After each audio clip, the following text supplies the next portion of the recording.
Ever since the Enlightenment, God and science have been kept in separate compartments, and a lot of scientists will tell you that God doesn't even exist, let alone matter, which is, of course, the way it should be.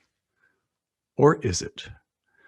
Today on Uncommon Knowledge, Dr. Stephen Meyer on his new book, The Return of the God Hypothesis.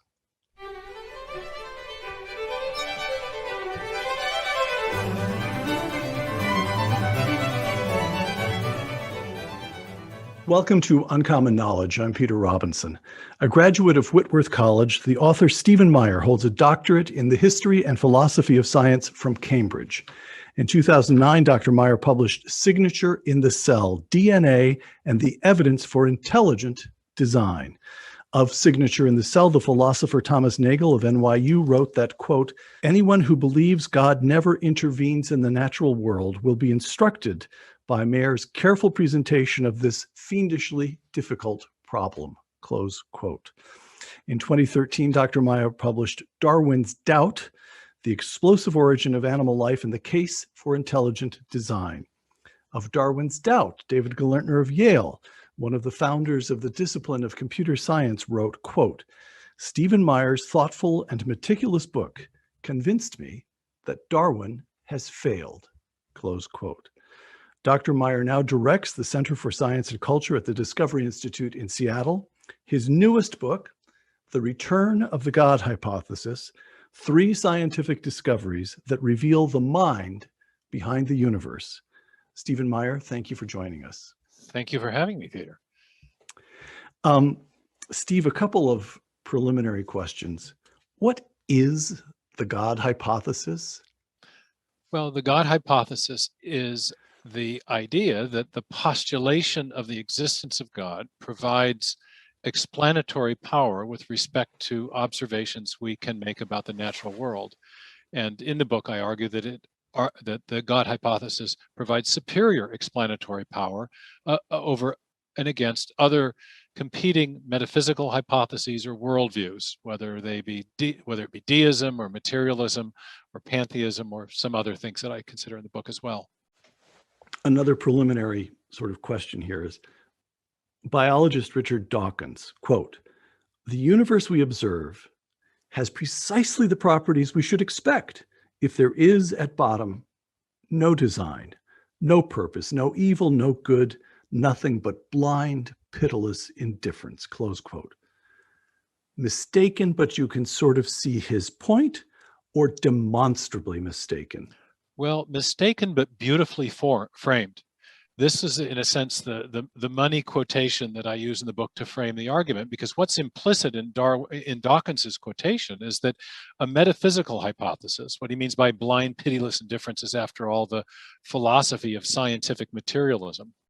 That metaphysical hypotheses are every bit as testable in their own way as scientific ones. We can judge the merits of a metaphysical hypothesis, of a worldview, by looking at the world around us to see if it matches the expectations, what we think should follow if that hypothesis were true. Dawkins says that the universe that we observe has exactly the properties we should expect if scientific materialism is true. Scientific materialism being that worldview that affirms that matter and energy are the thing from which everything else comes, and that matter and energy are eternal and self-existent and required no prior creator or creation. And in the book, I appreciate Dawkins for framing the argument that way, but then take him head on and ask the question, is that true or not? And argue that in fact, the universe has precisely the properties we should expect if there was intelligent design built into the universe, and indeed intelligent design that has a theistic source. So the subtitle is 3 discoveries, 3 scientific discoveries that effectively have changed everything. But before we get to those 3 discoveries, you spend a portion of your time at the beginning of the book elucidating the old or the original relationship between science and theology. Theology here in the Judeo-Christian view of theology. And I'd like to take a moment or two to go through these points because I found them so striking. This is not what one hears in the usual debates. You quote the historian of science, Ian Barber, quote, "Science in any modern form arose in Western civilization alone. Well, that's politically incorrect. That's a dangerous assertion right there.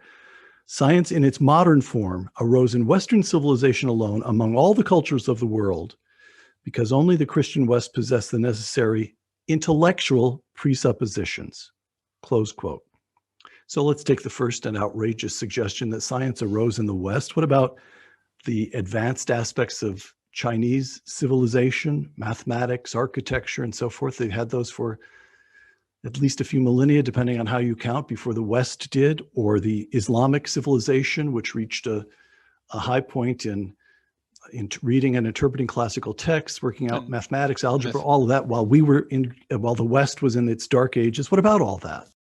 Well, this is it may be a controversial point in the current climate, but almost all historians of science have observed the same thing, that modern science, in the sense of a systematic method for interrogating and investigating nature, arose uniquely in a Judeo-Christian milieu in Western Europe, roughly between 1300 and 1750, with a particular focus on the period of time from 1500 to 1750, often called the Scientific Revolution. It is absolutely true that there have been many advanced civilizations. The Chinese invented gunpowder. They had advanced forms of military weaponry. They had organized cities and city-states. The Romans built roads and aqueducts and so forth. But this actually highlights what was unique in the West. The material conditions of doing science were present in many cultures. But somehow this systematic way of investigating nature, involving the isolation of variables, various scientific methods, and then the mathematization of the descriptions of nature, this didn't happen everywhere. It only happened in the Judeo-Christian West, and it only happened during a particular period of time. And so it's raised this question that in the way historians of science have posed it is, why there, why then? What was the difference? What was the variable? What was the difference that made the difference? And they have found that difference in the realm of ideas. So let's go back to Barbara's phrase, intellectual presuppositions. Presupposition one, the contingency of nature. From your book, The Return of the God Hypothesis, in 1277, this says something about the sweep of your book right there. In 1277, Etienne Tempier, the Bishop of Paris, writing with the support of Pope John XXI, condemned Necessarian theology and 219 separate theses influenced by Greek philosophy about what God could or couldn't do, close quote. Now that's a mouthful, and it seems just unbelievably abstruse. What on earth has that got to do with the scientific method? Let's unpack that, because it's actually fairly clear. The Greeks always are the great histories of the Western intellectual tradition, and so they should be. They gave us philosophy, Plato and Aristotle, but Greek science was impeded by assumptions that the Greeks made about the nature of nature. They assumed that built into nature was a kind of intrinsic logic that they characterized as the logos. And so they also assumed that the order that in nature was governed by this logic, so that whatever seemed most logical to us was also what was built into nature, was logic. It was the logical form of the order in nature. So what's the most logical and perfect form of motion? It's a circle. So how do the planets go, what are planetary orbits? What kind of shape do they have? It must be circular. And there were numerous logically deduced conclusions about nature that were not empirically grounded. So the Greeks worked things out in theory and assumed that they worked that way in practice. Exactly. So they did a lot of armchair philosophizing about nature. It wasn't that they weren't interested in nature, or they didn't assume that there was an order there, but they assumed it was an order that had to be a certain way, the way that appeared most logical to them. Okay, and now again from the Return of the God Hypothesis, because God himself possesses a certain free will, a certain freedom, quoting you, the order in nature could have been otherwise. The job of the natural philosopher, the old term for scientists, the job of the natural philosopher was not to ask what God must have done, but what God actually did, close quote. And that intellectual presupposition is unique to the West. Yes, because and the idea is that yes, there's an order in nature, but it's an order that's impressed upon nature or engraved upon nature from the outside, because there was a creator who chose the form of order that would be manifest in creation. We have to go and look and see which form it is. When I was teaching, I used to use the example of paintbrushes with my students, show them all the different kinds of paintbrushes that a painter could use. All of them manifest a form function relationship, a kind of orderliness, but the painter could choose which one he or she wants to use for the particular application in mind. In the same way, God could, in providing, for example, the law of gravity, could have chosen to had a gravitational attraction much stronger or weaker. It has an inverse square law in Newton's formulation, but it might have been an inverse cubed law. It might not have had an exponent in the denominator at all. It could have been entirely different. There's an order, but which order is up for us to go and to discover. And that quote that you just attributed to me is almost a direct paraphrase of Robert Boyle, who said that the job of the natural philosopher is not to look at what God must have done, not to decide what God must have done, but to go and look and to see what he actually did do. So and that was unique. The shift. Yeah. The following question would only occur in the West. And that question is, this is interesting. Let's see what the big guy actually did here. Mm-hmm. This gives rise to the Western emphasis on actual observation. Go look and see. Go look and see. It becomes an empirical science rather than a deductive or philosophical approach to studying nature. Presupposition 2, the intelligibility of nature. Again, I'm quoting from the Return of the God hypothesis. Modern science was inspired by the conviction that the universe is the product of a rational mind who designed it to be understood and who designed the human mind to understand it. You go on to quote the 17th century astronomer Johannes Kepler, quote, God created us after his own image so that we could share in his own thoughts, close quote. Now that seems to me almost to be stepping a step or two in the direction of a kind of feel-good 21st century psychobabble view of Western theology, but it's not. And yet it was a crucial idea, because it's actually very hard to discover the order of nature. It's not an easy thing to conduct experiments. There has to be an instinctive confidence that there is a secret there in nature to be revealed, to motivate people to do the hard work of investigating or interrogating nature. And this conviction that nature had an intelligible order that was the product of the rational mind of the creator, the same creator who made our minds and had endowed our minds with a rationality that enabled us to understand the rationality and the design and the order built into nature. So that's what gave us confidence, or that's what gave the theology the theology that human beings are distinctive, that we alone, this notion about being made in God's image, in one way or another, not dogs or cats or fish or any, but human beings can understand, that's vital here. We've been made this, it was the Judeo-Christian idea that we've been made the stewards of this is also politically incorrect, of course. Yeah, right, of course. One long continuum from amoeba to human beings. Human beings are different. Well, I thank you for pointing that out. Yeah, right. Yeah, exactly. No, it's absolutely human exceptionalism, if you will. That there's something unique about the intellectual and cognitive capabilities of human beings that allow them uniquely to understand the design and the order and the rationality built into the natural world. Okay, so intellectual presupposition number 3, and this is 3 of 3, so it's the last one: human fallibility. On the one hand, human beings are created in the image of God so they can understand. On the other hand, to quote you, you note the Christian doctrine of original sin, humans are vulnerable to self-deception, flights of fancy, and jumping to conclusions. Scientists must therefore employ systematic experimental methods, close quote. Explain that. This is an idea that's been emphasized by the historian and philosopher of science Steve Fuller in Britain and Peter Harrison in Australia, that the doctrine of original sin, which was recovered in this same period when In late medieval Catholic theology and during the Protestant Reformation, the doctrine of creation was being reemphasized. With that came also the doctrine of the fall of human beings, and therefore the idea that that fall affected our cognitive capabilities. We were capable of understanding the rationality and design of nature, but we were also capable of flights of fancy, of deceiving ourselves, of self-deception, and therefore it was necessary to test our theories against nature. And this again gave an impetus to observation. We could think of all kinds of different ways that nature might be. It was important to find out what nature actually was like in its reality. And to do that, methods of testing were developed.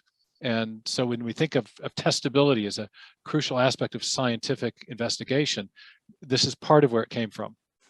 All right. So we've got this notion that nature is contingent. It could have been different. And the only way to figure out what it is to observe it. That humans being human, they can actually get someplace. They can understand. But humans being human, they'd better double check those observations.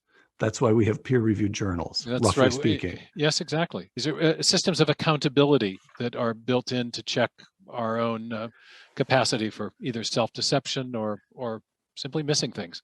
Okay, so what I find so striking here is, I mean, I'm used to the idea, I'm used to books and arguments where science has its realm, religion has its realm, but you make a much stronger argument that science as we understand it arose from a distinctively Judeo-Christian worldview.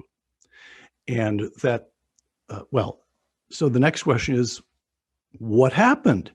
We've already quoted Kepler, God created us after his own image.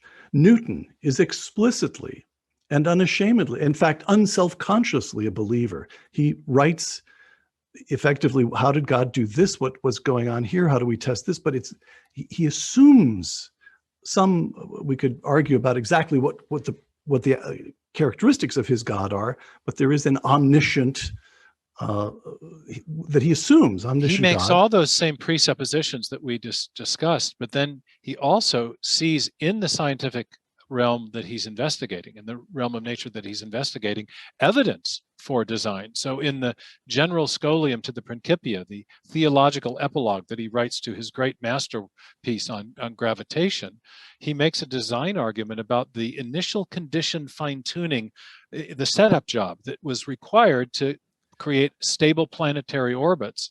And in this memorable passage, he says, this most beautiful system of sun, planets, and comets could only proceed from the counsel and dominion of an intelligent and powerful being. Now, this is written in one of the greatest works of physics ever written, and yet there is a deep theological reflection, a design argument which is a form of natural theology, but he also brings to bear a theology of nature. That is to say, he's bringing theological presuppositions to bear in the whole framing of the inquiry. All right. And then it all falls apart. The return of the God hypothesis. The success of new scientific theories in the 18th century, you begin there, about astronomical, geological, and biological origins contributed to the rejection of theism as an explanatory framework. Explain that. They feel they no longer need a God to explain phenomena that they observe in nature, no longer useful, or they must reject God. Explain that. Well, it becomes a little of both. And the shift starts with Enlightenment philosophy in the 18th century, and then many of the theories, especially theories about origins, scientific theories in the 19th century. I tell the story of Pierre Laplace in the book, who is summoned to receive commendation before the French Emperor Napoleon for his great work, The Celestial Mechanics. He attempts to do precisely what Newton said could not be done. Newton thought that the laws of nature were a mode of divine action, but he also thought the laws, given that they produced very predictable regularities, could not explain the origin of the very precise and specified initial conditions that made the solar system stable in the first place. And that required an initial act of design or creation that could not be explained as the result of a regularity or a law. Laplace came along and attempted to explain the origin of the solar system without such initial acts of design.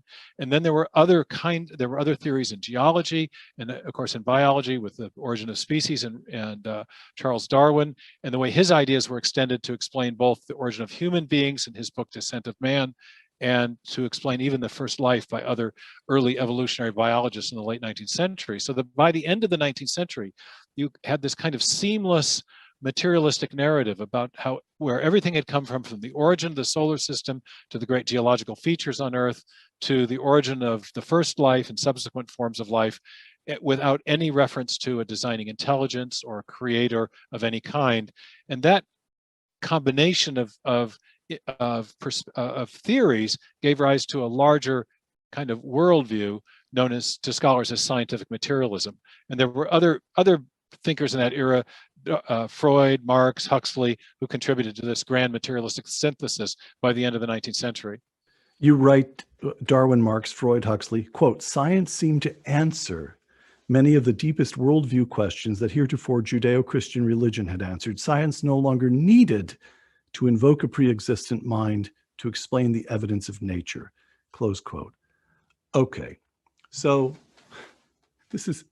I just want to say for our viewers, there's a lot in your book. It's over 400 pages of close argument, and we're just getting started. I can't begin to do justice to the book in video. Just can't do it.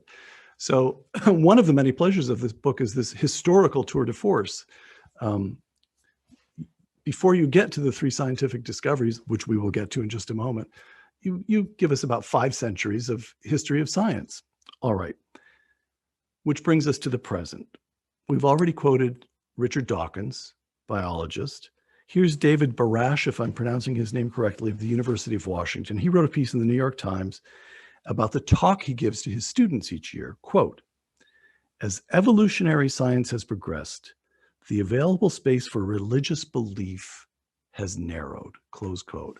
Now that's a little bit different from saying science no longer needed to resort to an omnipresent, all-knowing first mover. Now it's saying that as science progresses, it squeezes out any legitimate possibility of religious belief. Correct? That's not only the opinion of Barash and many of the so-called new atheist writers, but public opinion polling data show that it's increasingly the opinion of many young people. We have this phenomenon that the pollsters are picking up. They call it the rise of the nuns, the religiously unaffiliated agnostic and atheistic young people between 18 and 33 in that kind of age cohort. And when you probe deeply with that group of young people, you find that science has played an outsized role in cementing that disaffection with religion and with belief in God. In fact, 2/3 of the young atheists surveyed in one poll said, quote, affirm the following statement: the discoveries of science make belief in God less probable. And so this is the kind of direction that we've been going in the popular culture. And the argument of the book is that this move towards agnosticism and atheism is unnecessary, especially if it claims to be grounded in science, because the scientific evidence is actually pointing in the opposite direction. Okay, which brings us to the first of these 3 great scientific discoveries, the origin of the universe, the Big Bang. I quote you, "Advances in astronomy and cosmology have established that the material universe had a definite beginning in time and space, suggesting a cause beyond the physical or material universe." Now, it's possible to stop right there and just spend an afternoon thinking about that. But the universe began. This is, of course, what it calls to mind from the theological point of view is Genesis, but it had a specific beginning. All right, I think I understand that. You may add a sentence or two on that's a mid-20th century, early to mid-20th century development. Scientists, it's now pretty solidly, widely accepted, I think, correct, from your book? Correct, although there are attempts to circumvent the conclusion. And one of the things I do in the book is to show that even those attempts within theoretical physics to circumvent the beginning themselves end up having implicit theological, or have theological implications. Okay. So the universe began, which Right. is a thought that's hard to get one's mind around in the first place, my little mind anyway. Why does that suggest a cause beyond the physical or material universe? I mean, Steve, things just happen sometimes. Well, one of the basic principles of rationality is the principle of causality, that everything that begins to exist must have a cause. This is presupposed in every attempt we make to make sense of the world scientifically or otherwise. And the big discovery of both observational astronomy and astrophysics on the one hand, and theoretical physics on the other, is that the universe is expanding outward in a roughly spherically symmetric way in the forward direction of time. We first got an inkling of this from the light that was coming from distant galaxies, and learning that it was stretched out and looked redder than it should otherwise look, where the redder light indicates longer wavelengths, as if the objects in the night sky from which the light is issuing are receding. So if the universe is expanding outward in the forward direction of time, then as we back that time scale up in our mind's eye, if we back extrapolate, then the matter would be getting closer and closer together. The space would be getting more and more tightly curved, because this is the contribution from theoretical physics. Einstein's theory of general relativity, published in 1915, asserted that gravitational force is a consequence of massive bodies curving space around those massive bodies. So as a theoretical physicist reflected on this, in particular Stephen Hawking in the 1960s, he realized that as you back that time sequence up, the matter in the energy is getting more and more densely concentrated, causing space to be more and more tightly curved, until at some point in the finite past, and this was called his singularity theorem, there is a point where you reach a limiting case where the matter becomes so densely compacted that the space becomes infinitely curved. And at that point, all physical reasoning becomes impossible. The physicist Paul Davy said, beyond that point, you reach an extremity where it's impossible to do any physical reasoning at all, and before which there would be neither matter nor space nor time nor energy. They come into existence at that point. So you can't explain the origin of the universe as the result of a material cause, because it's matter and energy themselves that come into existence at that point, before which there was no matter to do the causing. So this suggests an event that took place that began to exist, therefore it must have a cause, and yet the cause cannot be material. It must transcend the domains of matter, space, time, and energy. All right. I say all right as though I followed absolutely every word of that. Oh, that, yes, of course. In investigating the Big Bang, scientists have made a corollary finding. You've alluded to it several times already, but I'm going to quote the book, The Return of the God Hypothesis. We apparently live in a kind of Goldilocks universe where the fundamental forces of physics have just the right strength. The contingent properties of the universe have just the right characteristics. And the initial distribution of matter and energy at the beginning exhibited just the right configuration to make life possible. These facts are so puzzling that physicists have given them a name, the fine-tuning problem. Explain that. Well, perhaps a helpful illustration of that is, well, let's talk about that expansion of the universe first. Yes. The expansion is driven by a number of factors, one of which is the outward anti-gravity pushing force that Einstein called the cosmological constant. If gravity is pulling everything in, then there must be something that has pushed everything out, because we don't live in a world where all the matter has collapsed into one place. And Einstein called that the cosmological constant.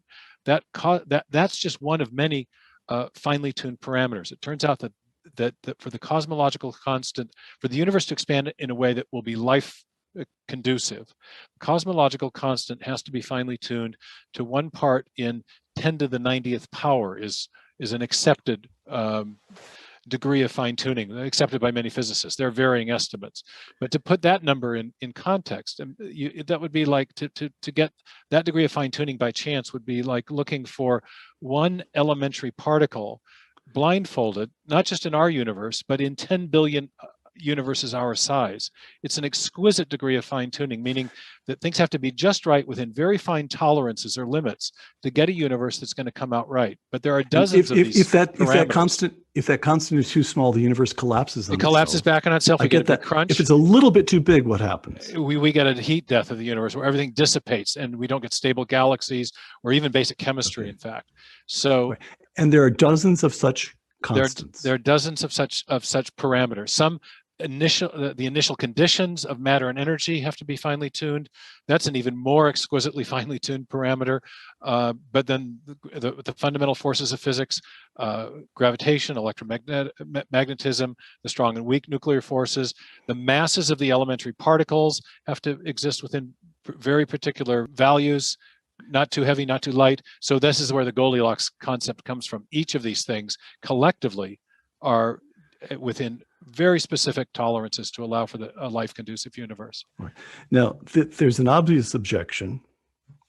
I say it's obvious because you say in your book that it's obvious. I'm not coming up with independent objections here. And to quote the physicist Brandon Carter, quote, "What we can expect to observe must be restricted by the conditions necessary for our presence as observers," close quote. If you're a fish in the ocean, you might be startled to learn that 4/5 of the planet is covered with water, that the water has just the right salinity, and so forth. Because you're a fish. And because we're humans, we look at all this and say, wow, isn't that remarkable? To which the answer is what? Well, it is, of course, we live in a universe that has conditions which are consistent with our own existence. But that is not an explanation for how the conditions were set or why the conditions are so exquisitely improbable, overwhelmingly improbable. So this is called the weak anthropic principle that says essentially we don't need to explain the fine-tuning because of course we live in a universe that is consistent with our existence. But that is of course obvious that would be the case. It's necessary, but it's not necessary that those conditions would have been so overwhelmingly improbable. And therefore, it doesn't actually provide an explanation for what needs to be explained, which is the exquisite fine-tuning of the fine-tuning. Why are the fine-tuning parameters so improbable? There's a great philosopher of physics named John Leslie who's come up with an illustration to illustrate the fallacy here. He says, imagine that you are part of the resistance. You've been captured by the Nazis. You're in prison camp. They put you up against against the wall. You're now facing a firing squad of 100 Nazi marksmen, and the command is given: ready, aim, fire. There's a hail of bullets, and you look down. There's a perfectly inscribed pattern of bullets around your body, but none of them have hit you. What do you conclude? He says, well, you don't say, well, of course I live in a universe which is consistent with my own existence. You say, gee, there must have been something going on here that the marksman so perfectly missed me. Right. And so when given a choice between design and, well, it had to be this way when the conditions are so improbable, the design hypothesis is the better explanation. All right. We go from inconceivably vast to unimaginably small. The DNA enigma. In 1953, Watson and Crick discovered the basic structure of the DNA molecule. The return of the God hypothesis, quote, due in large measure to the discovery of the information-bearing properties of DNA. Information-bearing. Fascinating to me. I think of it as little twisted molecules, and all right, we'll come to this in a moment. Given the discovery of the information-bearing properties of DNA, the materialist understanding of life has begun to unravel. Scientists have become increasingly aware that there is at least one appearance of design in biology that has not been explained by natural selection, the information present in even the simplest living cells, close quote. So why is that such a problem for the materialist view? Well, a little bit more on the discovery, and then I'll explain the problem. Watson and Crick elucidate the structure of the DNA molecule in 1953. In 1957, 1958, Crick, on his own, puts forward something called the sequence hypothesis, in which he proposes that the chemical subunits called bases or nucleotide bases that run along the interior of the twisting helix are four different amino proteins, right? Amino acids are in the proteins. The nucleotide bases are the constituent parts of the DNA. And these nucleotide bases are functioning like alphabetic characters. They are literally providing instructions for arranging the amino acids that build the proteins. So what they end up discovering, and Crick's hypothesis is confirmed. It's code. It's code. What we have now, it's not that the nucleotide bases, their function is not determined by their physical properties, their shapes, their masses. It's determined by their arrangement in accord with an independent symbol convention, later discovered and now known as the genetic code. And so what we have is a sophisticated information storage, transmission, and processing system at the heart of every single cell. And Bill Gates, our local hero here in Redmond, has said that the DNA is like a software program, but much more complex than any we've ever devised. Richard Dawkins himself has acknowledged that the DNA contains machine code. Leroy Hood, the biotech pioneer, simply calls DNA chock full of digital code. We have an information-bearing molecule. What we know from our uniform and repeated experience, the basis of all scientific reasoning, is that whenever we find information, whether it's in a section of software or a paragraph in a book or a hieroglyphic inscription or even information embedded in a radio signal, and we trace that information back to its ultimate source, we always come to a mind, not a material process. The software program requires a programmer. The information in DNA, I argue, requires a master programmer. Now, to justify that conclusion, I have to examine the various materialistic attempts that have been made to explain the origin of information. I did that first in the book, Signature in the Cell, but I reprise some of those problems with materialistic attempts to explain the origin of information, whether they're based on chance or principles of law or necessity or some combination of the two. But it is universally recognized within origin of life research that the information problem has not been solved, even as prominent an advocate of scientific atheism and neo-Darwinism as Richard Dawkins has acknowledged that, quote, no one knows how life arose from a strictly materialistic chemical evolutionary process. Okay. We begin vast, we go very small, and now we go very, very old. The Cambrian or Cambrian? The Cambrian explosion. Either way, it's potato. Yeah, but potato. Listen, I'm going to take it the way you pronounce it. I always say Cambrian, but you'll Cambrian, done, yeah, done, yeah. We're done. The return of the God hypothesis. Quote, Darwin presented the history of life as gradually unfolding. In this view, novel animal and plant species arose from a series of simpler precursors and intermediate forms over vast stretches of geologic time.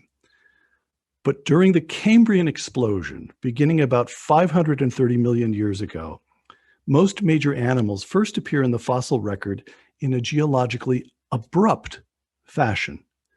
Although the Cambrian explosion of animals is especially striking, it is far from the only explosion of new living forms. The first winged insects, birds, flowering plants, mammals, and many other groups also appear abruptly in the fossil record. Close quote. So explain that. Well, in my previous book, Darwin's Doubt, I addressed this question in a full book-length treatment, but I addressed two separate mysteries that arise from this. One is the obvious one of the missing ancestral precursors in the fossil record that should be there, but aren't there. Should be there if there was a gradual unfolding of life in the manner of a Darwinian tree. But the deeper mystery that I make much more of is the mystery of, it's an engineering problem. How would the evolutionary process build these new and distinct animal forms, given what we now know about the primacy of information in living systems? If you want to give your computer a new function, we know that you have to provide new code. Same thing turns out to be true now in the biological realm. If you want to build a new form of life from a pre-existing form, or if you want to build the first living cell from non-living chemicals, in both cases, there needs to be an infusion of information. Where does that information come from? that question has not been answered adequately by either chemical evolutionary theories about the origin of life or biological evolutionary theories about the origin of subsequent forms of life and major innovations in the history of life, such as these new animal forms that arise in the Cambrian, and as I mentioned in the book, in other places up and down the rock column as well. All right. This brings us, again, this is something you've already touched on in a couple of places, but let's be explicit about it. The question of design itself. You discuss the work of the mathematician and philosopher William Dembski. To quote you, according to Dembski, extremely improbable events, feature 1, that also exhibit an independently recognizable pattern, feature 2, invariably result from intelligent causes, not chance. Close quote. Right. So what's happened in the last 20 years or so is that there has been a development within, Dembski has been at the forefront of this, but others as well, developments in methods of design detection.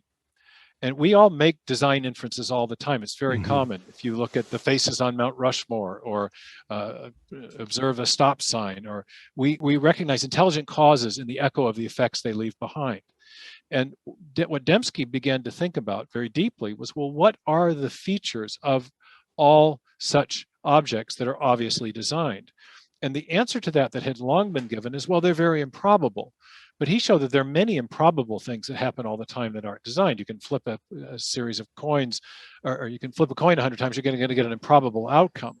But if you get you flip a coin 100 times and it comes up 7 every time, you might infer that the dice were loaded. And so it's the combination of an improbable event with a pattern that we recognize, or with a set of discernible functional requirements that trigger this awareness of design. And so I give a number of examples in the book. Mount Rushmore is a great one because you've got the improbable shapes, but that's not alone what triggers the design awareness. It's that there's a pattern that we recognize that matches something we know from independent experience, namely the shape of the human face, indeed the shapes of the specific faces of the presidents.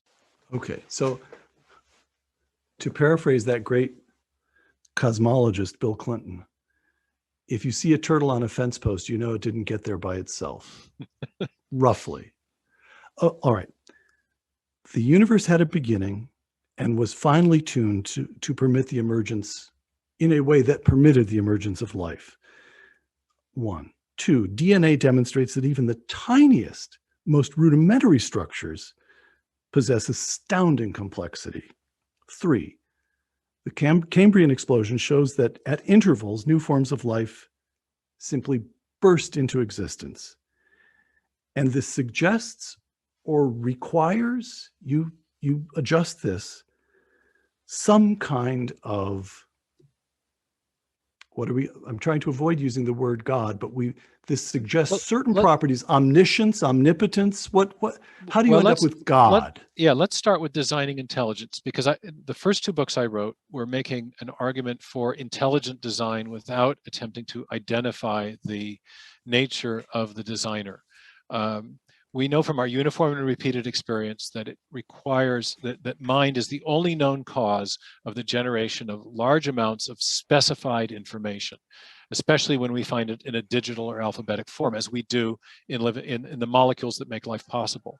So from the discovery of the functional digital information in living systems, I inferred that a designing intelligence must have played a role in the origin and subsequent development of life. But I didn't attempt to identify the designing agent involved. Many of my readers wanted to know, well, who do you think the designing intelligence is, and what can science tell us about that question? And so to address that question, I broadened the range of phenomena under consideration. And instead of looking just at the evidence of design in biology, I also looked at developments in physics and cosmology about the origin and fine-tuning of the universe. And because one of the proposed identities of the designing intelligence responsible for life is that it was an immanent intelligence within the cosmos. Even Francis Crick and Richard Dawkins have floated that idea that maybe life was seeded here on Earth because it was so difficult to get life going here. Maybe it started someplace else, and that life form evolved and eventually became very intelligent and seeded some simple cells on planet Earth. I argue in the new book that that's an unsatisfactory explanation for a number of reasons, but one reason that one thing that hypothesis clearly can't explain is the origin of the fine-tuning of the laws and constants of physics and the initial conditions of the universe that precede the origin of any possible immanent intelligence within the cosmos. When Dawkins proposed this, he suggested that such a being would have evolved by purely natural processes, but no being within the cosmos can be responsible for the fine-tuning of the laws and constants of physics upon which its very origin and evolution depend. And so the fine-tuning points not to an immanent intelligence, but requires instead, as a condition of its explanation, both an intelligent cause, but one which also lies beyond the boundaries of matter, space, time, and energy, one which is transcendent. And so when you bring in the evidence for the beginning of the universe and for the fine-tuning of the universe from the beginning, I think this precludes the idea of an immanent intelligence within the cosmos and points rather to a designing agent which transcends the universe, but then because of the biological evidence is also active in the creation. So we have not a deistic creator, not a space alien, but rather a theistic designer that has the attributes that Jews and Christians have always ascribed to God. All right. The biologist Richard Dawkins, the quotation with which we began, quote, "The universe we observe has precisely the properties we should expect if there is at bottom no design," close quote. Steve Meyer, "If a purposive intelligence had acted periodically during the history of life on Earth, we might well expect to find evidence of episodic bursts of new information in the biosphere," close quote. How strong is your argument, Steve?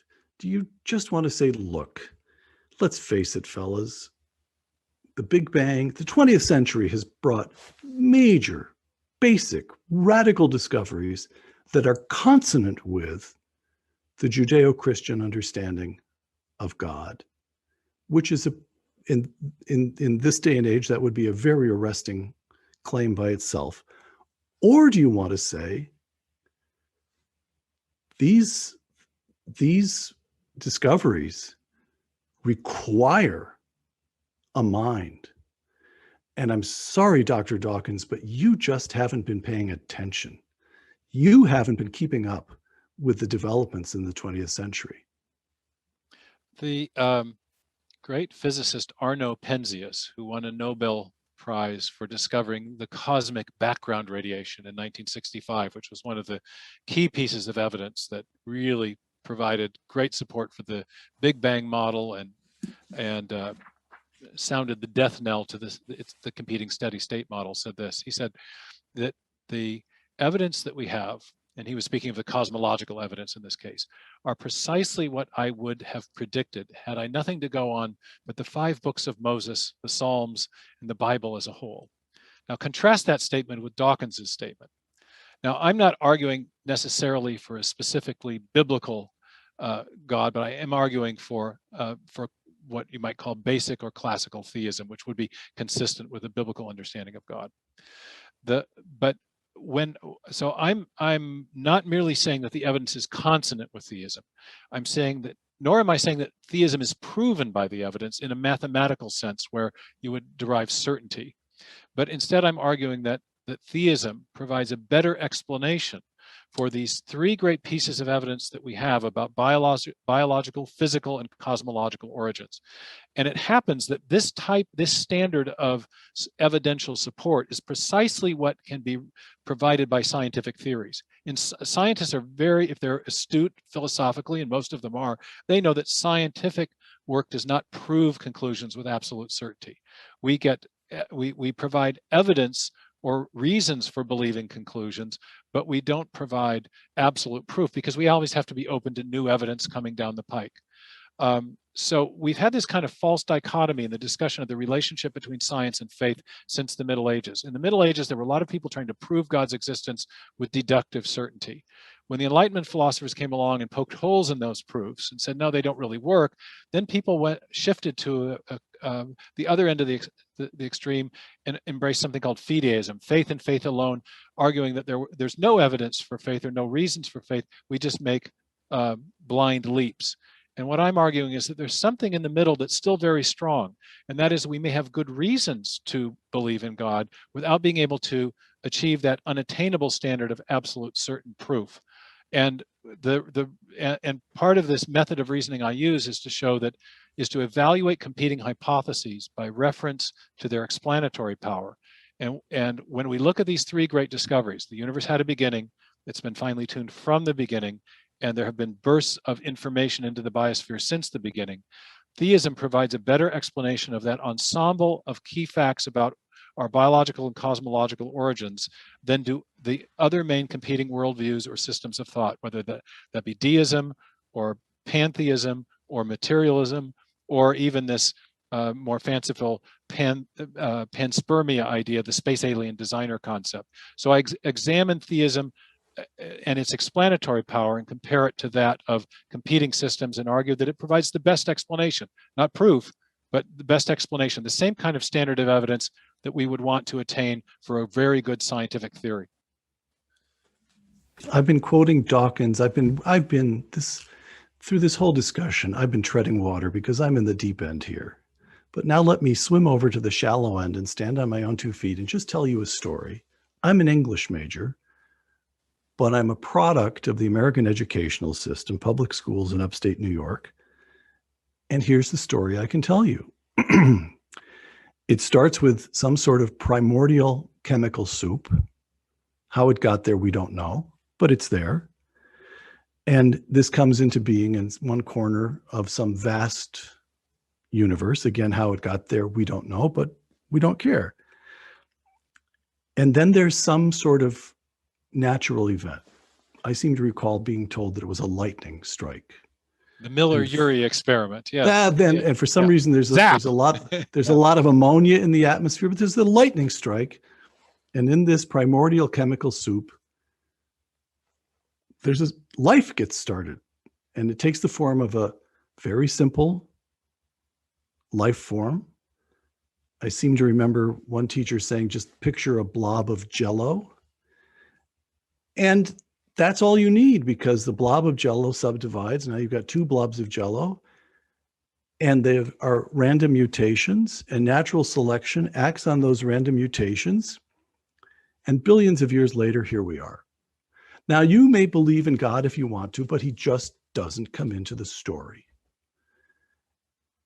Is that, I have the feeling that that's the story I have in the back of my mind, then a lot of people must have roughly that story in the backs of their minds. What's wrong with that? Professor Philip Johnson from across the bay at Berkeley, the law professor who wrote the very influential book Darwin on Trial in the 1990s, used to tell that story by mode of almost a paraphrase from the biblical text, only it was inverted. Instead of "in the beginning was the Word," it was "from eternity past were the particles and the energy, and the particles arranged themselves into more complex chemicals, and the chemicals arranged themselves into the first cell, and the first cell evolved by Darwinian processes to produce more and more complex forms of life, and then one of those forms of life, namely human beings, conceived of the idea of God." And so in this materialistic narrative, you do have God, but God only is a concept in the mind of man. Remember your Freud. God didn't create man. Man created the idea of God. Right. So you have this direct inversion of the theistic worldview. The theistic worldview holds that mind was primary, that God is a conscious agent who brought the universe into existence and shaped it and designed everything that we see. And materialism has the opposite sort of narrative. The question is, which of the 2 narratives better comports with the scientific evidence that we have? And that's why I appreciate the framing that Dawkins brings to the issue. The new atheists are brilliant at framing the key issues. But I think if you look at these 3 big discoveries, they definitely support theism. And to underscore that, let me tell you just a quick story. All right. I did a debate with one of my friendly debating partners on the opposite side of this issue. I tell his name in the book, but I won't say it here. It's not really important. We did our debate. We went through. He put me through my paces. I put him through his. We were in a car riding back to the airport in St. Louis. And this particular debating partner always starts by telling his deconversion experience, how he was raised in a religious home, how he rejected his belief in God as a result of science. And in the car, I asked him, well, what was it specifically about science that caused you to reject your belief in God? And he said, well, it's just the general success of science, its ability to unpack the DNA molecule and discover the Big Bang. And I said, well, wait a minute, friend. In our debate, you acknowledged to me that you didn't actually have an explanation for the origin of the information in DNA. We theists love the discovery of DNA too, but you haven't explained the crucial thing about it, the origin of the information. He says, well, yeah, that's right. But and what about the fine tuning? I said, and he said, well, there's the multiverse. And I said, but do you really believe in all those multiple universes out there that can't be detected? And he said, nah. And I said, well, what about the problem of consciousness? And then he said, okay, stop piling on. So there are these big questions that scientific materialism doesn't answer: the origin and fine-tuning of the universe, the origin of life, the origin and nature of consciousness. And I would add things like, in philosophy, the reliability of the mind, or the origin of objective morality. Why is it that all of us act as though there is an objective standard of morality, even if we deny that there could be a standard that would render such a belief plausible or meaningful? So there are a lot of fundamental questions the materialistic worldview has really failed to answer, albeit notwithstanding the great success of science. But science does not actually support materialism, and that's the argument of the book. Steve, you quote the astrophysicist Robert Jastrow, quote, "Science has had extraordinary success in tracing the chain of cause and effect backward in time.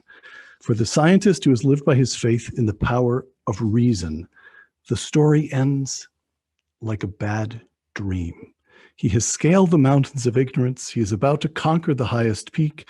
As he pulls himself over the final rock, he's greeted by a band of theologians who've been sitting there for centuries," close quote. But what strikes me in that, very witty, sums up a great deal, but he says it ends like a bad dream. Why, if it offers a better explanation, should theism strike scientists as a bad dream? Or let me put it another way.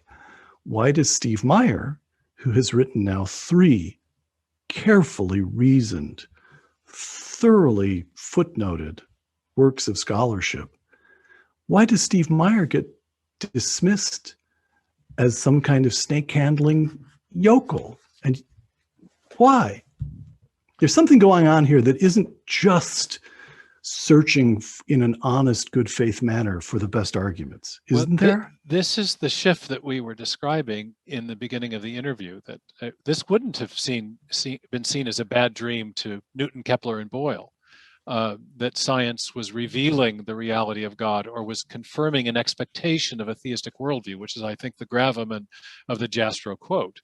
But somewhere in the late 19th century, the idea of science, reason, and non-belief were all equated, such that it was assumed that if you were going to make progress in science, it would be outside of or independent of any kind of theological framework, and that we could explain everything by reference to purely materialistic causes.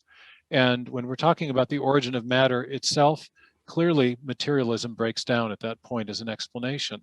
So I think reason has been equated with a materialistic way of thinking. And that's when materialism gets challenged, then for scientists who think of the two things as coextensive or equivalent, there is a sense of cognitive dissonance that emerges. And I think it's essentially what I'm arguing in the book is that it's perfectly legitimate to reframe our understanding of reason and science within a theistic framework, because it was very fruitful in the beginning, and it can be fruitful again, not only in our personal lives and thinking about ultimate meaning and purpose, but fruitful for science itself. It was after the belief in God was not a science stopper for Sir Isaac Newton. It was the science starter. Last question, Steve. Genesis 1:1. In the beginning, God created the heaven and the earth. Close quote. If you had to reduce to one sentence all that we know, would that sentence prove scientifically adequate? It's strikingly convergent with what we've discovered from astrophysics and cosmology. The first three words of the Bible are, after all, in the beginning. And I've even had physicists tell me that, the idea that there was light first and matter second, which is affirmed implicitly in that passage, is what we understand from our standard models of particle physics and our most cutting edge thinking about the early evolution of the universe from the beginning forward. So it's okay by me, okay by a lot of scientists. Yeah, yeah. I mean, there's, and this was the point of the statement by Arno Penzias, that the discovery of a beginning was what you would expect on that theistic view that has God creating the universe in the beginning. Steve Meyer, author most recently of The Return of the God Hypothesis. Thank you. Thank you for having me on, Peter, and for the terrific discussion. For Uncommon Knowledge, the Hoover Institution, and Fox Nation, I'm Peter Robinson.